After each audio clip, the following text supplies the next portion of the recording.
Lakshmi Srinivasa jewellers proprietors Duggi Srinivasarao, Duggi Abhinay, IT hub ఎదురుగా Yellandu cross road, Khammam. మనం ఇక్కడ చూడొచ్చు ఖమ్మం పట్టణం కవిరాజ్ నగర్ లో ఇక్కడ కొంతమంది మహిళలు నడి రోడ్డు మీద బైఠాయించి ధర్నా చేస్తున్న పరిస్థితి అయితే చూడొచ్చు.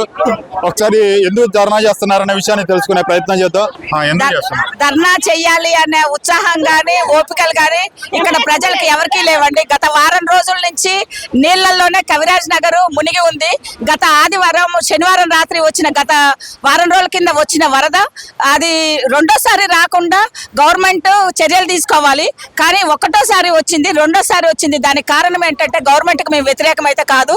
ఇక్కడ కాల్వని 120 అడుగులు ఉండే కాల్వని నొక్కి పెట్టి మొత్తం ఆక్యుపై చేసేసి అది 10 అడుగుల లోపే కాల్వ ఉండి నీళ్లు ప్రవాహము వెనక్కి తన్ని మొత్తం కవిరాజ్ నగర్ మొత్తం మునగడానికి వచ్చింది.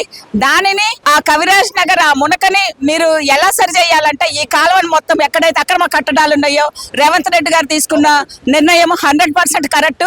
హైడ్రా అనేది మన ఖమ్మం కూడా వచ్చేసి ఇక్కడ అక్రమ కట్టడాలను కూల్చేసినప్పుడే ఇక్కడ ఈ మొత్తం కూడా ఈ సొల్యూషన్ దొరుకుతుంది.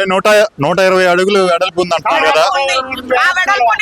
కనీసం మాకు నీళ్లు పోయే అంత వెనకట ఎంత అయితే ఉందో గవర్నమెంట్ కొలిచి మళ్ళీ అంత కాలువం చేస్తే తప్ప ఈ ప్రమాదం అంచున మేము మున్నేరులో ఉన్నట్టుంది, మాకు కవిరాజ్ నగర్ లో ఉన్నట్టు లేదు. ఇక్కడ కాలనీ వాసులు ఇబ్బంది, వీళ్ళ ఆగ్రహం రాత్రి 11 నుంచి ఇలా ఇంతటి ఇబ్బంది మీరు గతంలో ఎప్పుడైనా పడ్డారా? గతంలో నాకు ఒక్కటి తక్కువ 60 సంవత్సరాలు, నేను ఇక్కడే పుట్టా, ఈ డివిజన్ లోనే పెరిగాను. 60 సంవత్సరాల నుంచి నా కాళ్ళు దర్చి అన్ని నీళ్లు కూడా ఎప్పుడు రాలేదు.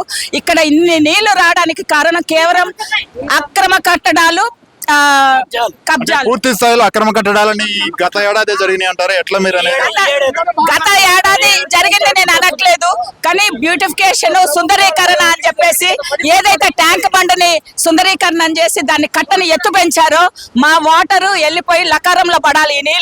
ఈ నీళ్లు లకారంలో పడే నీళ్ళు ఏమైతుందంటే వెనక్కి తన్ని మొత్తం కవిరాజ్ నగర్ పోటెత్తుతుంది. దానికి ప్రధాన కారణం ఈ కాల్వ వాటరు ఆ చెరువులో కలిసేటట్టు చెయ్యాలి.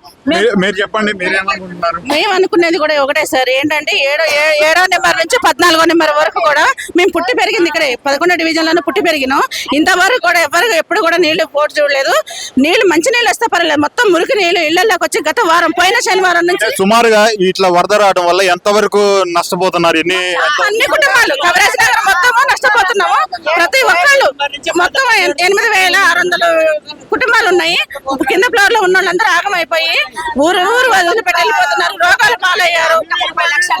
నిన్నటి వరదలకు దాదాపుగా మొత్తం ఇళ్ళన్నీ కూలిపోయినాయి, ఇళ్ళన్నీ ఆగమైపోయినాయి, బట్టలు సామాన్లు.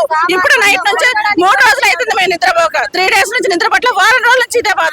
చెప్పండి, మీరు అధికారులకు కానీ ప్రభుత్వానికి కానీ ఏం చెప్పాలి? మా టీవీలు పోయినాయండి, ఫీజులు పోయినాయి, మంచాలు పోయినాయి, కట్టుబట్టలతో బయటకు వచ్చినాం. మా రజులు దగ్గర 70 ఇళ్ళు దాకా ఉండే మా వాళ్ళకి ఒక ఇద్దరు సీరియస్గా ఉంది.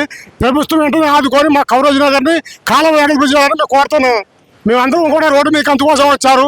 శ్యావనారాయణ గారు, మా సతీష్ గారు, మా పద్దవిరెడ్డి గారు ఇప్పుడు వారం రోజుల నుంచి జనంలో తిండి తినకుండా రేగంపోకులు మాతో పాటు అరిచర్లపై రోడ్ల మీద ఉంటున్నారు. వారిని గుర్తించేలా కాలం వెంటనే వెడల్పు చేయాలని చెప్పి మా రతిక సంఘం తరఫున మేము కోరుతున్నామండి. కట్టు బట్టలతో బయటకు వస్తున్నామండి. అసలు బట్టలతో ప్రాణాలు అరిచేతిలో పట్టుకుని కట్టు బట్టలతో వచ్చేస్తున్నాం బయటికి. ఏమి లేవండి, మొత్తం సర్వనాశనం, ఏమీ లేవు. చూడొచ్చు మనం 120 అడుగులు వెడల్పు ఉండాల్సినటువంటి కాలువలు పూర్తి స్థాయిలో క్లోజ్ చేసి 4 అడుగులకే కుదించడం జరిగింది. ఈ నేపథ్యంలో మనం ఇక్కడ చూడొచ్చు ఈ యొక్క కవిరాజ్ నగర్ 11వ డివిజన్ చెందినటువంటి ప్రజలందరూ కూడా ఇక్కడ ధర్నాకు దిగుతున్న సందర్భం అయితే కనిపిస్తా ఉంది. మనం చూడొచ్చు అక్కడ కనిపిస్తున్నటువంటి కాలువ ఏదైతే ఉందో అది పూర్తిగా మొన్న మునిగిపోవడం జరిగింది. సుమారు 8,000 పైగా కుటుంబాలు ఇక్కడ వరదలో మునిగిపోవడం జరిగిందని చెప్తున్న పరిస్థితి కనిపిస్తా ఉంది. మనం అక్కడ చూడొచ్చు దూరంగా ఉన్న ఏదైతే వీళ్ళందరూ కూడా ఇక్కడ ఉన్నటువంటి అక్రమ కట్టడాలు ఏదైతే ఉన్నాయో అక్రమ కట్టడాలన్నింటినీ కూడా హైడ్రా అనే సిస్టమ్ ద్వారా ఇక్కడ మొత్తాన్ని కూల్చేసి మాకు న్యాయం చేయాలని చెప్పి వీళ్ళు ధర్నా చేస్తున్న పరిస్థితి అయితే మనం చూడొచ్చు.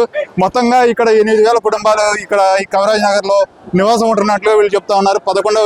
6వ డివిజన్ నుంచి 11వ డివిజన్ వరకు మొత్తంగా ఇక్కడ ఉన్నటువంటి మహిళలు ఈ గత వారం రోజులుగా కురుస్తున్నటువంటి వర్షాలకు పూర్తి స్థాయిలో ఇళ్ళనే మునిగిపోయి మేము తీవ్ర ఇబ్బందులకు పడతా ఉన్నాం. మళ్ళీ అది తేరుకోకముందే ఈ వరదల నుంచి మన మేము ఉపశమనం పొందక ముందు మళ్ళీ వెంటనే మాకు వరదలు రావడం జరిగింది. మా ప్రాణాలు పోయే పరిస్థితి కనిపిస్తా ఉందని చెప్పి చెప్తా ఉన్నారు. ఈ నేపథ్యంలో మనం చూడొచ్చు, సుమారు వీళ్ళు ఇప్పుడు కిలోమీటర్ పైన రెండు వైపులా రహదారులు ఇరువైపులా కూడా ఇప్పుడు మొత్తం స్తంభించిపోయిన పరిస్థితి అయితే మనం చూడొచ్చు. పూర్తిగా ఒక గంట నుంచి వీళ్ళు ధర్నా చేస్తున్న పరిస్థితిలో పూర్తిగా స్తంభించిపోయింది ట్రాఫిక్ అంతా కూడా. ప్రజెంట్ ఇప్పుడు మనం కవిరాజ్ నగర్ లో ఉన్నాము. ఇక్కడ ఉన్న పరిస్థితి అయితే ఇలా కనిపిస్తా ఉంది. రాబోయే రోజుల్లో పూర్తిగా ఈ కూలగొడితే తప్ప మేము ఈ ధర్నాలు ఆపే పరిస్థితి లేదు. మాకు ఏదైనా హామీ కావాలి ప్రభుత్వం నుంచి అని చెప్పి వీళ్ళు ఖచ్చితంగా చెప్తున్న పరిస్థితి అయితే చూడొచ్చు.